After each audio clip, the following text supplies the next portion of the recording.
The cost of living in Singapore is constantly on the rise. The headline inflation rate hit a 14-year high in September of 2022 of 7.5%, but fell to 6.7% year-on-year in October 2022. It's important to understand how the government measures inflation and how it affects us. Hi, I'm Rashan Gidwani, and you are watching another episode of Finance Zen. And this time, I will be telling you all about how inflation is measured in Singapore and how the government keeps Singapore's economy stable. In Singapore, inflation is generally measured using the Consumer Price Index. It's a measure of general price levels in Singapore and is released every month by the Singapore Department of Statistics.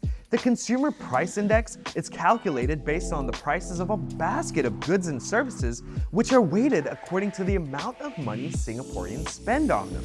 This basket consists of food, housing, transportation, healthcare, and education. The Monetary Authority of Singapore also tracks the core inflation rate, which is a measure of persistent and generalized price movements rather than one-off price movements in specific categories. So the core inflation rate is the Consumer Price Index minus the categories of owning private transportation like a car and accommodations such as rentals.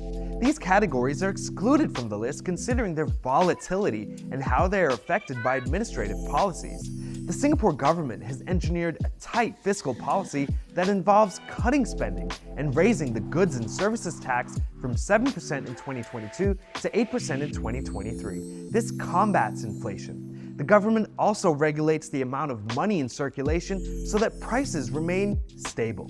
Like other countries around the world, the Singapore economy is pegged to the US economy, and as inflation has risen in the US, so have their interest rates, which has affected Singapore. The price of buying a house in Singapore has now risen because interest rates have gone up too. GST has also risen because the government needs more funds for the increasing healthcare expenditure of its aging population and to provide accessible, quality, and affordable childcare and early childhood education. In addition, the range of threats Singaporeans face is now wider, ranging from terrorism to cyber attacks. The government needs to invest more in security to keep Singaporeans safe. So will Singaporeans be okay? The Singapore government has pledged to give almost 3 million Singaporeans at least $700 in cash payouts over 5 years to help them cope with rising prices. So now is the time to be smart and proactive about moving liquid savings between and around fixed income instruments, be it fixed deposits, treasury bills, or even the Singapore savings bonds. Most experts claim that certain types of stocks can outperform inflation rates. Till next time, don't fret, because inflation isn't really a threat. Just learn where to place your bets. Ciao!